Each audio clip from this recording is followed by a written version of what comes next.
So let's get straight into it. The fastest method to acquire bronze in Mr. Pandaria Remix is a secret formula involving switching between LFR raids, world farms and solo instances. I'm going to lay it out for you in detail as quickly as possible. Please watch all of it. You can get into real trouble with things like instance lockout if you don't. There is a secret farm here which I don't think has been published before. So what we are going to do every day is this. Let's go through the obvious stuff speedily before we get to the more advanced content. First, there are substantial daily rewards from daily quests each day from any one of the infinite bazaars located all over Pandaria. There are 3 quests where you complete a scenario, a dungeon, and finally kill 2 raid bosses in LFR to turn in each quest. Duh, you probably knew that by now, but some watching won't. Now, the best thing to queue for is the LFR raid, the Dread Approach, which is part of the original Heart of Fear instance. If we could, we would just run this instance endlessly, but as it turns out, this isn't possible for various reasons. We'll need to do other stuff to keep our bronze per hour rate up. The Dread Approach is so good because of the trash mobs which die almost instantly in the first wing of the Dread Approach. They yield over 500 bronze in under a minute before you even get to the first boss. The 3 bosses and the other trash give over 1,000 bronze in under 3 minutes. There's nothing that really competes with that. It's also great because it is accessible to lower level players who benefit from broken scaling and do more damage on average than higher level players. Now, unfortunately, we can't queue for the Dread Approach exclusively because of queue times. We'll need to run other raids to minimize downtime. The other options, which are very fast, are Guardians of Mogush Shan and Terrace of Endless Spring. You should be more or less always queuing for these. In addition to these raids, you may wish to do Forgotten Depths. Just kill the bats and the first boss here. After that, it slows down enormously, so just leave after you kill the big tortoise, unless you want the reward for doing the whole raid for the first time each day. Similarly, Underhold has an amazing amount of raid trash that is worth 500 bronze up to and including the first boss here, but the rest of the raid is much slower. Most of the other LFR raids are only worth doing once a day for their individual bronze rewards. Gates of Retribution is actually so bad I'm not sure it is even worth doing for that, as it can take almost 10 minutes to kill the first boss.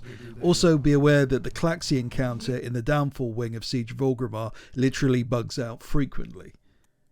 Now you'll find that you often still have downtime waiting between queues, so you need to do something which will get you a decent amount of bronze in a short period, because a lot of the time that is all you will have in between queues.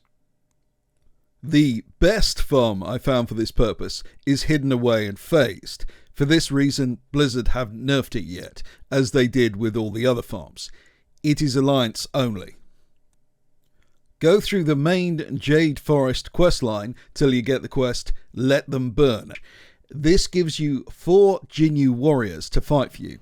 These are unusually strong for friendly NPCs, with very high health pools, accessible damage, and a limited ability to hold aggro. These guys will follow you around everywhere. In addition, there are more static ginu warriors everywhere fighting with Hosen. You essentially are fighting with a large army behind you. The Hosen they are fighting respawn continuously and in large numbers. The best area is the Hosen village. There's an average of over 100 bronze from the monkeys which spawn here, who can be gathered up quickly. I hit this farm really hard for several days, and something really weird happened. I queued into Heart of Fear, and when I came out, the quest had been automatically completed, and the area was in a different phase.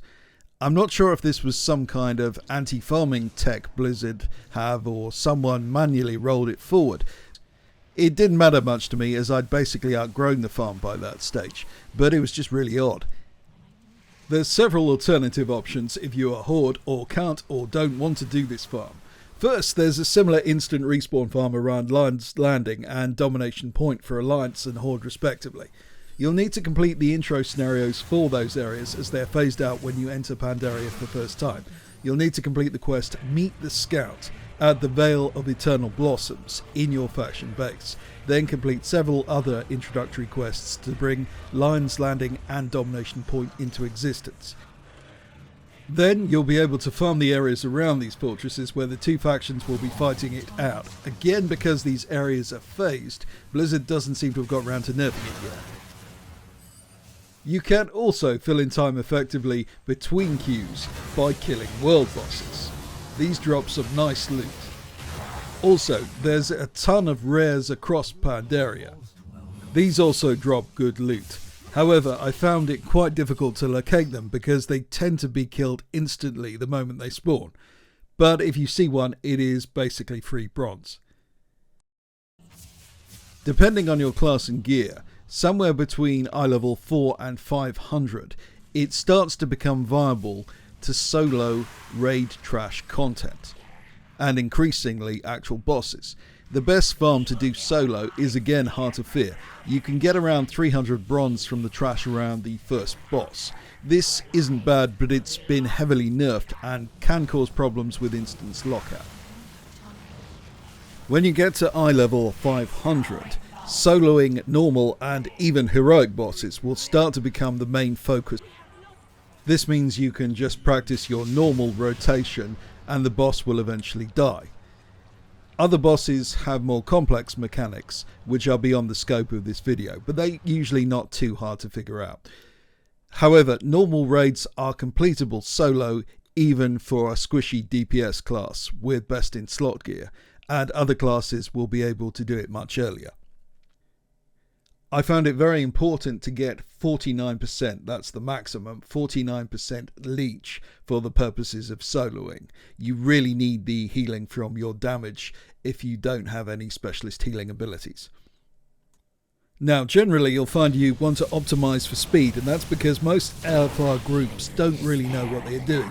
So you need to lead from the front. In particular, you want to kite all the trash into one place, so it can all be looted with one click, which saves a lot of time. Also, I found that as my gear progressed, I could kill all the trash before a boss, before most of the rest of the raid arrived.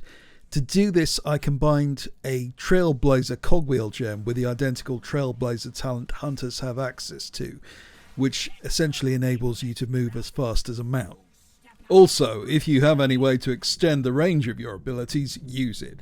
I found that by optimizing my Hunter's Mastery, I could pull from up to 60 yards away, which again speeds up the whole process significantly.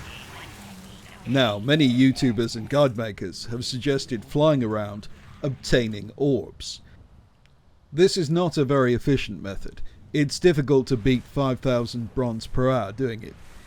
It is enjoyable. By all means do it if you like it. Just be aware it isn't the best way to acquire bronze, and you get little else besides the bronze from doing this.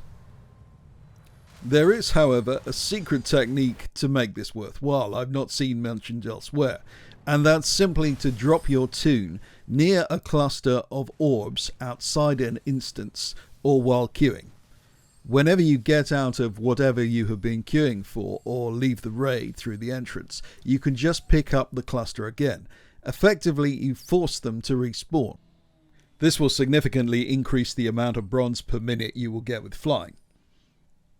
Now I'm going to mention an alternative strategy which you see a lot of on YouTube, which is essentially just people going on Premade Group Finder and joining a farming group, then claiming to make 30k bronze an hour or whatever. That doesn't really work, but it requires some explanation. When the stars all align, you can get very high bronze returns for short periods doing this. But for that to happen, you'll need an empty layer where you have an active 5-man group that knows what it is doing and how to respawn mobs, with no other team competition for mobs, and no one leaving your group.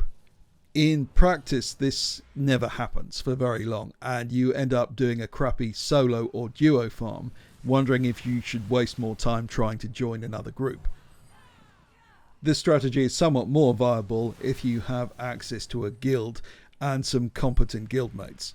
But outside of that, I'd forget it, mainly because whilst you're in a pre-made group, you can't queue for instances without leaving the group. The methods I've shown in this video are the best public methods to obtain bronze. To go any further than that, you'll need to go into darker areas of the game and exploitation methods some might consider unnatural. To obtain advantages at Mists of Pandaria Remix and other forms of WoW beyond what you'll find on YouTube, you may wish to consider joining my Patreon.